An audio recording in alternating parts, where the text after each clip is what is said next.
乌俄战争开打至今即将要满1周年了，而最近双方的动作也越来越多，准备着新一轮的攻势。那到底战争现在打得怎么样了？乌俄双方接下来又有什么打算呢？今天就让我们一起来聊聊乌俄战争1周年吧。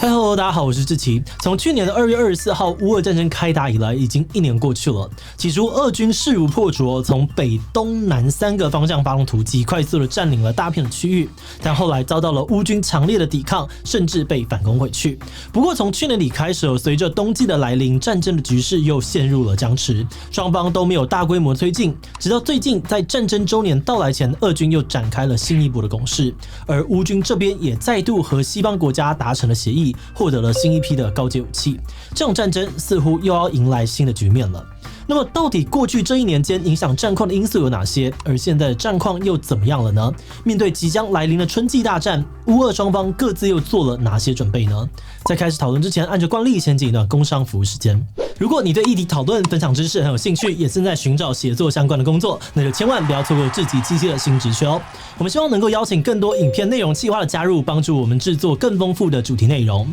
在这里，你可以发挥搜集资料、整理观点的能力，把文字化为影响力，带领观众一起思考议题，让多元的讨论持续发生。不管你找的是全职工作，还是在家兼职接案，志祺七七都能够提供合作的机会。透过自由弹性的工作形态，我们希望能够让你全心的投入创作，也能够获得稳定的收入。如果你不确定自己适不适合写脚本，那我们也有提供稿费的适合作机制，让你实际体验企划的生活，跟总编交流你对于合作方式的期待。现在就给自己用写作实践理想机会，跟我们一起追时事、聊议题、发想新节目。现在就上我们的官网应征吧。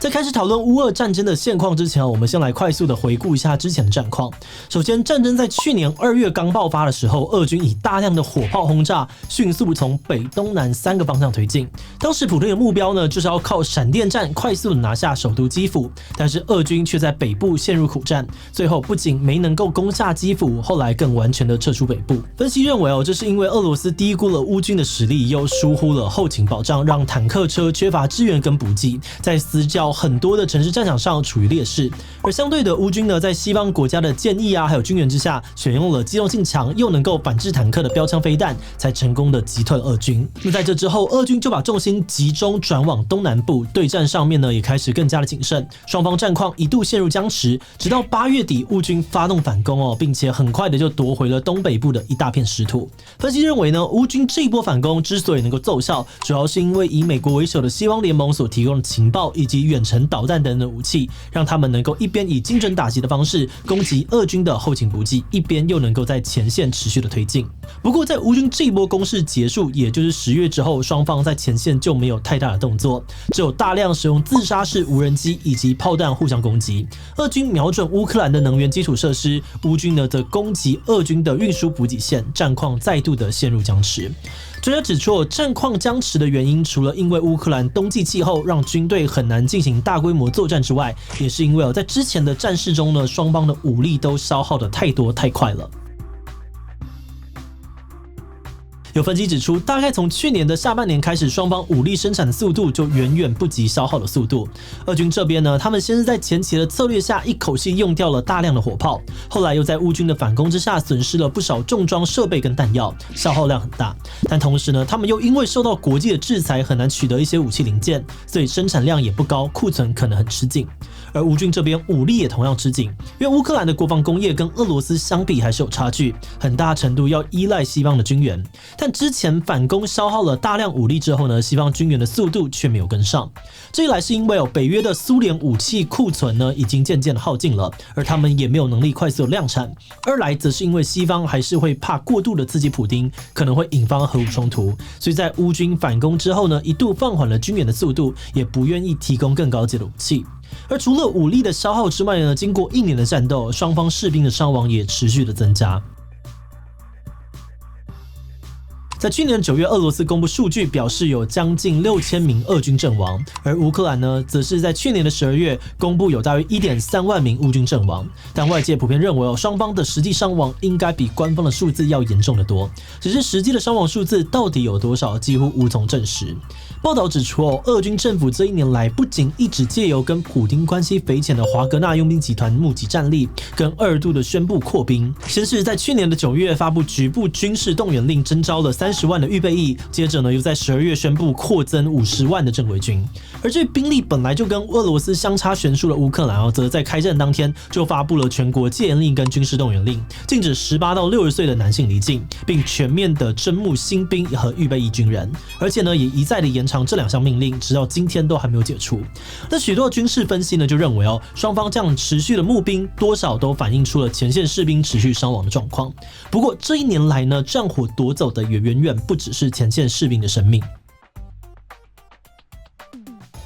根据统计，去年的2月以来，乌克兰至少有13万栋建筑物被摧毁，尤其呢在东南部破坏的规模非常的大，甚至有联合国的官员表示有些城镇可说是不复存在了。而这些攻击呢，也对于乌克兰的人民造成了重大的伤害。联合国指出，战争至少已经导致了7199位乌克兰平民死亡，1万多人受伤，而且这些呢只是经过证实的伤亡，实际数字应该高出很多。同时，战火也导致了大量的乌克兰人成为难民，目前已经有800多万人逃到国外，而在国内呢，也有600多万人流离失所，两者加起来相当于乌克兰战前人口的30%。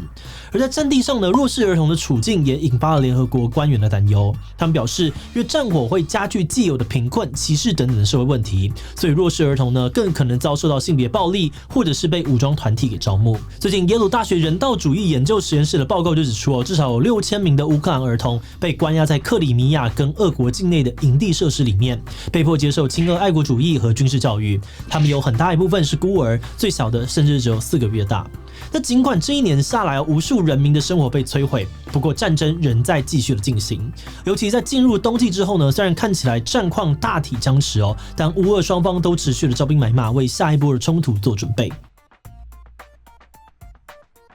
有报道指出，俄罗斯从去年底开始就从北韩那边拿到了数量可观的武力，而且伊朗也给了不少军援，包含在去年呢就已经派上战场的见证者136无人机最近呢甚至传出伊朗要直接在俄罗斯设厂制造无人机。至于乌克兰这边呢，则持续的呼吁西方提供更多的军援。那从今年的1月开始，原本一直以后勤困难等等的理由拒绝提供重装设备的西方各国，也接连的宣布要增援更高阶的武器，尤其是坦克战车。而除了北约还有英法等国承诺提供更多的战车，美国也表示呢会在增援更高阶的 M1 战车。还有更大的一个进展是，德国也终于承诺要提供德制的豹2战车。而其实豹2战车呢是乌克兰从开战以来就一直在争取的重点军援，因为它不只是世上综合性能最好的战车之一更是北约国家当中使用最广泛、生产量也最多的重型装备之一。所以就可以用数量后勤补给跟这个训练考量上面来说，豹2都是乌军最理想的主战装备之一。而在西方逐渐扩大增援乌军的时候呢，俄罗斯则直接采取了进一步的行动。在俄罗斯透过华格纳组织募集战士，又在去年的下半年2度扩军之后，就逐渐的开始使用人海战术。近期他们更动用了上万名的新兵，加大在乌东前线的攻击力道。有前线的乌军呢，向媒体表示俄军的战术已经从前期的大量轰炸改为步兵人海，甚至他们也不专注防守，而是选择不断的进攻，派出一波又一波的新兵上前以大量的死伤为代价，缓慢的向前推进。有分析认为呢，俄军这种不顾伤亡的进攻模式，显示了普丁赢得战争的决心。乌克兰情报部门更表示，普丁呢已经下令要在3月以前占领整个顿巴斯地区，所以乌克兰现在必须在不耗尽进攻资源的状况之下，抵御俄军的进攻。不过呢，这些可能都只是下一波攻势的开端而已。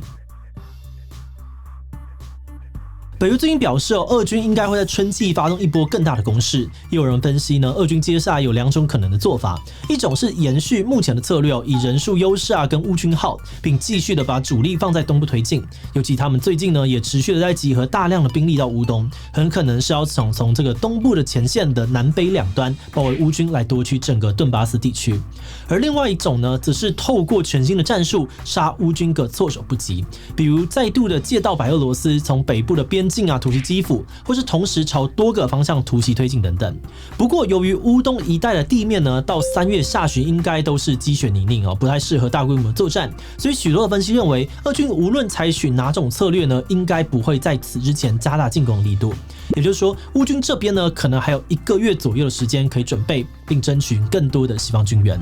那乌军这边要如何面对春季大战呢？军事分析认为也有2种可能性。第一种是先发制人，趁着近期俄军还在集结的时候就主动攻击，尤其可能把重点放在南部，以远程武器攻击俄军的这个后勤枢纽和武器库。而第二种呢，则是守株待兔，等俄军深入之后，再以现有的装备把他们一网打尽。分析认为呢，相对来说，可能第二种可能性更高。一方面是因为俄军现在的主力多半都是没有太多经验的新兵，战力比较弱；二来呢，则是因为太快展开冲突的话，西方的军援还来不及上战场。比如最近西方承诺增援的坦克车，在准备交付以及人员训练、熟悉西方的武器系统下，可能呢都需要花上不少的时间。1年前乌俄战争刚爆发的时候，很多人都担心这场战争会升级，比如演变成核武战或是第3次世界大战。那虽然说这些担心目前还没有发生，但我们觉得1年过去之后，战争升级的风险有增无减。这1年来，各国之间的军事竞争都一直在升温尤其美中俄这3个超级大国，不仅各种军演的频率越来越多，也出现了更多的摩擦。近期呢，就接连发生了中美的侦察气球纷争，以及拜登闪电到访乌克兰等等事件。而且也不只是这些超级大国，其他国家在过去的1年内呢，也过得很不平静。在亚洲，北韩的导弹威胁不断升温，而且包含了日本南韩、印度，还有台湾在内的许多国家，也都陆续的宣布要大幅的增加国防预算。那虽然说这些并不能说全部都是乌俄战争导致的，但我们觉得战争确实打破了很多原本相对稳定的状态，让各国都有选边站的压力，模糊立场的空间被限缩，导致各个阵营的分野越来越明确，使得各国的竞争更激烈、更台面化了。而在最近的慕尼黑安全会议上面呢，美中等等的国家也都表态说会对于乌俄战争采取更多的动作，所以未来战争跟国际局势的走向，或许还要再积极的观察一阵子了。好的，那最后想要问大家你觉得乌俄战争这1年来，你觉得影响最大的事情是什么呢？战争对于全球经济造成的影响吧，通货膨胀这么的严重，比国际的局势不稳定尤其是美中关系对台湾的影响很大，所以战争的残酷吧，造成的伤亡太惨重了。其他请留言告诉我们吧。最后，如果你喜欢今天的影片，欢迎分享出去，让更多人知道乌俄战争1周年。此外呢，也可以点击这个地方看看普丁为什么想打乌克兰，以及乌军的秋季大反攻。那么今天的这一期就到这边告一段落，就明晚再见喽。